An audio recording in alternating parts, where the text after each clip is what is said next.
are told that in Sodom not 10 persons were found who could bear to break the bonds of urbanity and flee for life to the open country at dawn. Indeed, even Lot himself compromised and went to Zoar, obviously a suburban location. So it is with misgivings that we seek to direct attention to certain unobtrusive activities going forward at sunrise. To be precise, at 5 o'clock a.m. Eastern Standard Time. At least, we shall have with us the baker, the milkman, and certain others. In higher circles, perhaps the recording angel, counting the sparrows as they flutter from the cedar tree. As for these 2 men here, they have been agog at this time or earlier, 7 days in the week, 52 weeks in the year, all their lives since early childhood. As you have perhaps surmised, these men are farmers.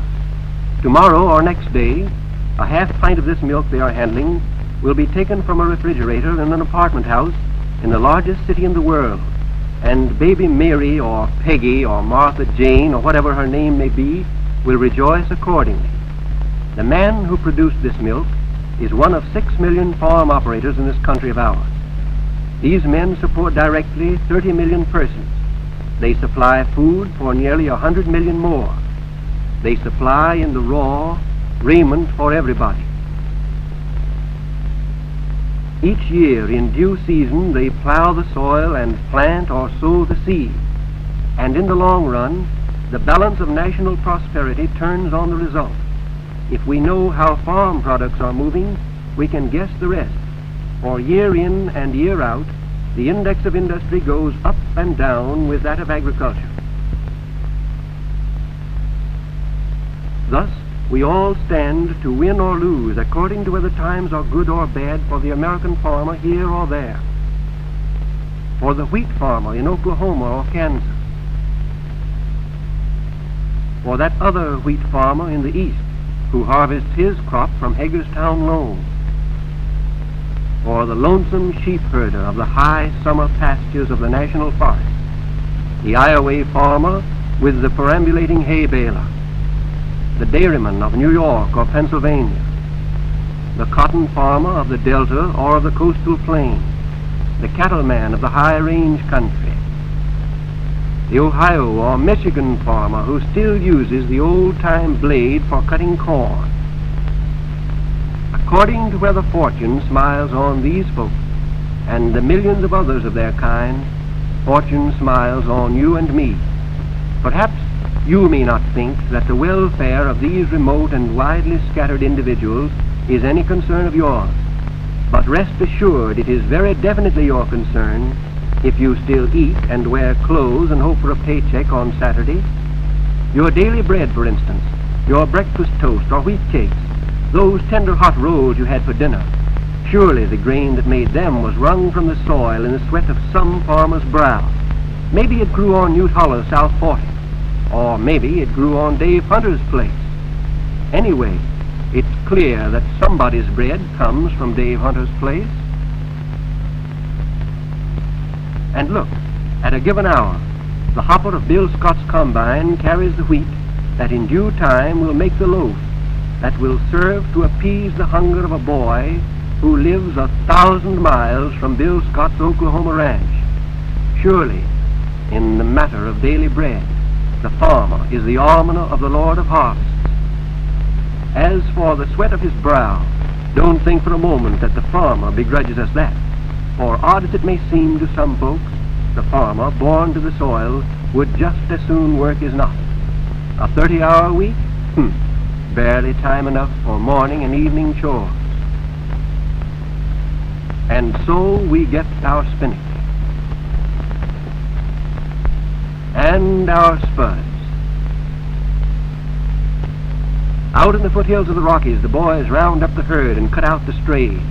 For them, it's all in the day's work. To you and me, it means the savory luxury of a Western T-bone steak. And then there's the Corn Belt farmer who sometimes worries about the price of hogs. Sometimes he gets mad and vows he'll trade his sows for hens. But you'll notice that the hams still turn on the barbecue spit, that their savory smell goes up daily throughout our land. that there is no interruption of service at the roadside counter, and that the ultimate consumer continues to get his nourishment, well, more or less. The soft-boiled eggs you had for breakfast may or may not have come from the little flock that Mary feeds in her Michigan dooryard, may or may not have come from John Schellenbarger's longhouse, but assuredly they come from somebody's barn or longhouse, just as do the fancy eggs that are served from the diet kitchen of this great hospital to speed the patient on the way to health, just as do all of the other billions of dozens of eggs that go to market each year in this country. Thus, in sickness or in health, all look to the farmer for food to keep body and soul together. Everybody, every guest in the big New York hotels, everybody uptown, everybody downtown, everybody out in San Francisco, everybody in Cincinnati, Ohio, everybody in the national capital, everybody, everywhere depends almost wholly on the farmer for his victuals, or his hog and hominy, or his filet mignon, as the case may be. For the moment, the tallest building in the world is the Empire State, a marvel of modern engineering. But the Empire State boasts no automatic gadget that could afford its tenants as much as one hot dog if they were marooned on these man-made cliffs for a day without benefit of the soil. We all wear clothes. It's still against the law to go without them. And here's where they come from the backs of the woolies. Whether from western wool or eastern wool, our staple suitings come from the flocks of the American farmer. And so we get our top coats and our overcoats and all the other woolen garments we wear. From the cotton farm of the South, we get our shirts and most of our socks. And thence the ladies get most of their summer gowns. Thence, too, we get our sheetings, canvas for our tents and sails, fabric for our tires, and a myriad other products. 100,000 persons gathered on the monument grounds at Washington to greet Colonel Lindbergh when he returned from Paris in triumph, and they all wore clothes made from the products of American farms. There were 80,000 people at this Army Navy football game, and who, in all this crowd, didn't wear clothes of wool from some farmer's clip, and not merely for food and raiment. For employment also, millions of us depend on the farm and the farmer. On the cotton farmer, for example, depend the great cotton mills north and south, mills in which almost 500,000 persons are employed when times are good, and all who tend the machines that process the thread, all the weavers who stand at the looms, all look to the cotton farmer for the raw material on which their jobs are based, and out of which must come their pay, out of which, too, must come the dividends of the stockholders of the industry.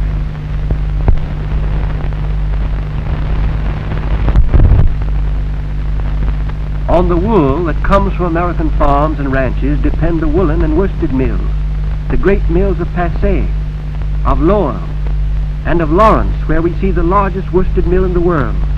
All look to the sheepman for the fleece that feeds the cards and the combs, the spinning mules and the looms, and finally justifies a payroll of over 100,000 workers. The wages of labor and the dividends of capital, as well as the commissions of jobbers and the modest share of the sheepmen, all come out of wool. The world-famous flouring mills at the Falls of St. Anthony in Minneapolis, these depend wholly on the farmer for their grist, and on the grist hangs the payroll. The even more famous Union stockyards in Chicago that feed the factories of the great American packing houses. This is the very citadel of a major industry, the wealth and payroll of which hang wholly on the labor of the American farmer. From the farm, food, raiment, employment. Now, think of wealth. Mining is a big business. Its turnover in this country runs into billions of dollars. It gives employment to over 600,000 workers. A big business. But the wealth that comes from the farm on an average year is 5 times the wealth that comes from the mine, 10 times the wealth from coal, 80 times the wealth from gold, and over 400 times the wealth from silver. Our oil business is big too. Besides thousands of operators and other officials, it gives employment to over 100,000 workmen. A big business. A business that Coal Oil Johnny might well be proud of if he could see it now. But the wealth that comes from the farm is 10 times the wealth that comes from petroleum.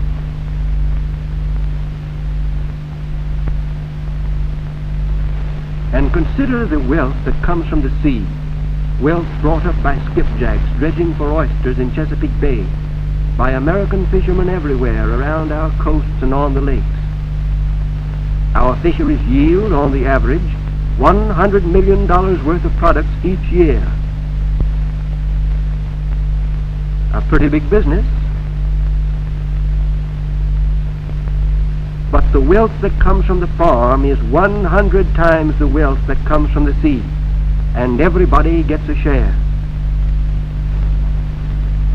There remains still another product of the soil, infinitely more important than food, raiment, or any material wealth: the millions of boys and girls who come from farm homes to enrich the life stream of the nation. This contribution to the body politic is priceless. Competent authorities agree that without it, the great cities with their falling birth rate would be doomed. From the viewpoint of Times Square, such a doctrine may seem absurd, but Times Square naturally cannot see the whole picture.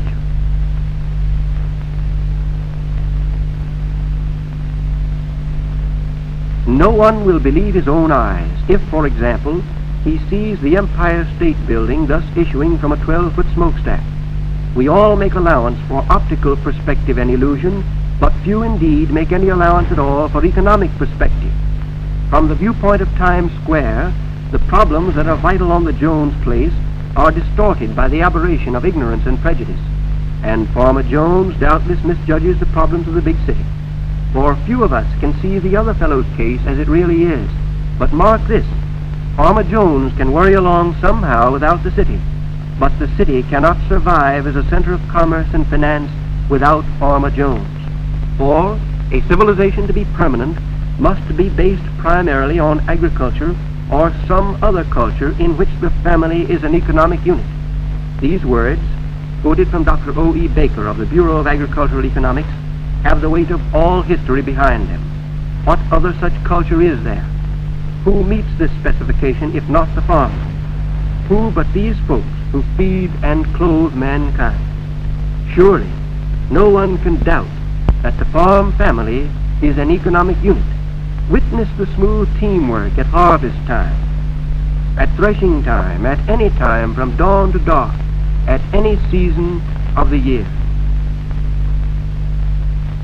As for the bearing of these activities on civilization, surely no one who knows his way about in the corridors of time can doubt for a moment that the farm family is the basis of our society, the hope of any future that may be in store for us.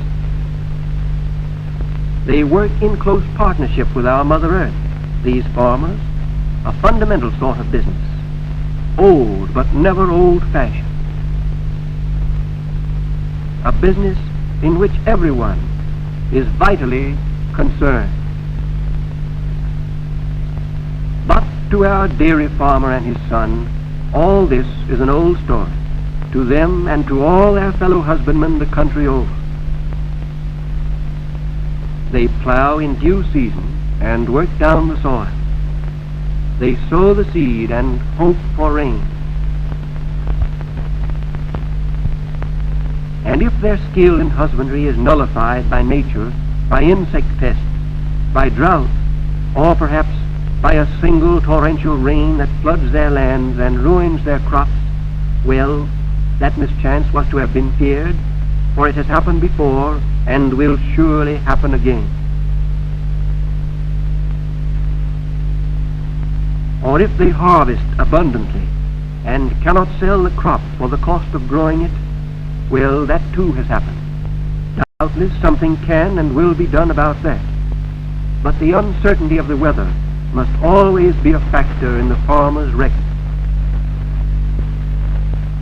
And so, at best, farming remains a business with certain natural hazards. say nothing of the economic hazards inherent in a haphazard world economy. Nevertheless, the farmer goes on with his work early and late, day in and day out, and lives in hope. After all, the roof of the home place still sheds water, more or less. And the supper that waits the men folks when the day's work is over and the chores have all been done, its savor enhanced by a zest such as a man may acquire from a day on the tractor or at the tail of the hay loader. That, ladies and gentlemen, is something to brag about, something to give us pause, something to take to heart for serious meditation, something indeed that might well rouse the envy of kings. Just look at those peas in cream.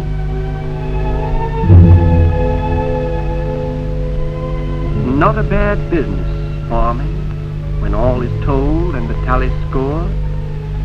Not so bad. Not so bad.